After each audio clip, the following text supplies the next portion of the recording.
सार कथा स्टूडियो में आपका स्वागत है। आज हम उस सीक्रेट सोसाइटी के बारे में जानने जा रहे हैं जो मौजूदा दौर की सीक्रेट सोसाइटी जैसे इल्यूमिनाटी, एरिया 51, टीम आदि जैसी बिल्कुल नहीं थी। ये सीक्रेट सोसाइटी दुनिया के इतिहास के सबसे कुशल और हुनरमंद लोगों के बारे में थी। उसका नाम द नाइन अननोन मैन। इतिहास से झांत होता है कि इस सीक्रेट सोसाइटी का निर्माण सम्राट अशोक ने किया था। यह घटना लगभग 2000 वर्ष पूर्व की है। कलिंग युद्ध में महान सम्राट अशोक ने विजय प्राप्त की थी। झांत है कि इस युद्ध में 1 लाख सैनिक मारे गए और लगभग 1.5 लाख सैनिक पकड़ लिए गए, जिसके कारण इस युद्ध को इतिहास का सबसे बड़ा जनहानि और सबसे खूनी युद्ध कहा जाता है। इतनी हत्या और जनहानि के बाद जब सम्राट अशोक ने यह युद्ध जीता तो उन्हें भी यह ख्याल आया कि उन्होंने क्या किया। सिर्फ एक युद्ध जीतने के लिए उन्होंने लाखों लोगों की जान ले ली।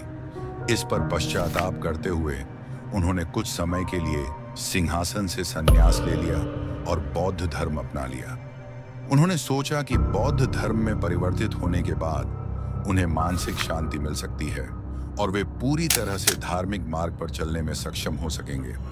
फिर उन्होंने इस बौद्ध धर्म को देश विदेश में फैलाया और लोगों को इसका सही अर्थ समझाया। जब वे विदेशों में बौद्ध धर्म का प्रचार कर रहे थे तब उन्होंने कई स्थानों का दौरा किया और वहां से विभिन्न अनुभव प्राप्त किए। इस दौरे में उसे कुछ अजीब और अमूल्य ज्ञान प्राप्त होता है जो सामान्यतः नहीं मिलता, जैसे विज्ञान, राजतंत्र, सत्ता पर नियंत्रण आदि। यदि किसी व्यक्ति के पास ये सभी ज्ञान हैं तो वह एक महान व्यक्ति बन जाएगा। वह सोचता है कि इस सारे ज्ञान का उपयोग लोगों के कल्याण के लिए कैसे किया जाए, क्योंकि यदि यह सारा ज्ञान किसी बुरे व्यक्ति के हाथ में पड़ गया तो इस ज्ञान के माध्यम से मानव समाज को बहुत बड़ी हानि होना संभव है। काफी सोचने और रातों की नींद हराम करने के बाद अचानक उन्हें ख्याल आया कि वह इस ज्ञान को 9 विषयों में बांटकर 9 किताबें बना देंगे। कुछ के पास चिकित्सा, कुछ के पास विज्ञान, कुछ के पास मानसिक क्षमताएं आदि जैसे विषय होंगे। इन 9 किताबों को बनाने के बाद उनके मन में यह डर सताने लगा कि वह उनमें से कुछ किताबों को कैसे बचाएंगे।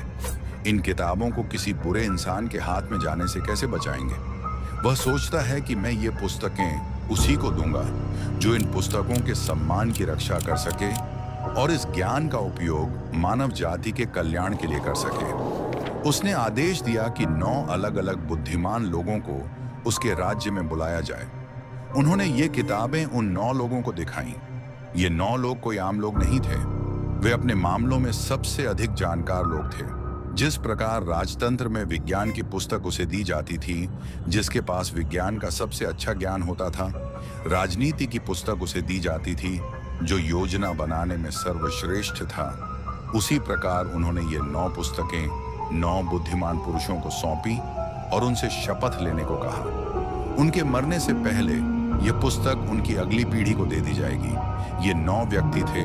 चरक। महर्षि चारुक को चिकित्सा का जनक भी कहा जाता है। संभवतः सम्राट अशोक ने औषधि पुस्तकें उन्हीं के हाथों में दी थी। दूसरे व्यक्ति थे चाणक्य। हम सभी जानते हैं कि चाणक्य अपनी विशेष रणनीति के कारण कुशल थे। उनके माध्यम से उन्होंने कई राजाओं और महाराजाओं की मदद की। संभवतः उसे युद्ध योजना लिखने का कार्य दिया गया था। तीसरे व्यक्ति थे सुश्रुत। आर्षि सुश्रुत को शल्य चिकित्सा का जनक कहा जाता है। उन्हें विभिन्न औषधीय और शल्य चिकित्सा तकनीकों पर ग्रंथ लिखने के लिए भी नियुक्त किया गया था। चौथे, आर्यभट्ट को खगोल विज्ञान और गणित सौंपा गया था। 5वां व्यक्ति नागार्जुन था। वह एक बौद्ध संत और प्रसिद्ध कीमियागर था। ऐसा माना जाता है कि वह जादू टोना में भी निपुण था, जिसके चलते उन्हें रसायन शास्त्र की पाठ्य पुस्तक की जिम्मेदारी सौंपी गई। छठे व्यक्ति थे पतंजलि। महर्षि पतंजलि योग के प्रवर्तक थे और उन्होंने देश और विदेश में भावी पीढ़ियों को योग तकनीक प्रदान की। स्वाभाविक रूप से उन्हें योग तकनीक पर ज्ञान पुस्तकें दी जाती हैं। 7वें व्यक्ति थे वर्णामिहिर, जिनके बारे में माना जाता है कि वे एक कुशल ज्योतिषी थे और उन्हें ग्रह नक्षत्रों का अपार ज्ञान था। सम्राट अशोक ने उन्हें ज्योतिष पर पुस्तकें सौंपी। 8वें थे विष्णु शर्मा। वे पंच तत्व के प्रवर्तक थे और उन्होंने दुनिया के विभिन्न प्राणियों के बारे में विभिन्न जानकारी दुनिया के सामने लाई। स्वाभाविक रूप से सम्राट अशोक ने उन्हें जीवित प्राणियों पर एक ग्रंथ सौंपा। 9वें और अंतिम व्यक्ति बोधिधर्म थे। वह एक बौद्धिक संत थे जिन्होंने चीन में पहला धर्म पेश किया। इस प्रकार सम्राट अशोक ने इन महान 9 बुद्धिमान पुरुषों के साथ इस सीक्रेट सोसाइटी द 9 अनजान आदमी का निर्माण किया। दुनिया के अन्य सीक्रेट सोसाइटी की तरह इस समाज के सदस्य दुनिया से बहुत गोपनीयता का जीवन जीते थे। इस सोसाइटी का नाम पूरी तरह से अंग्रेजी भाषा में बनाया गया है, द 9 अज्ञात आदमी।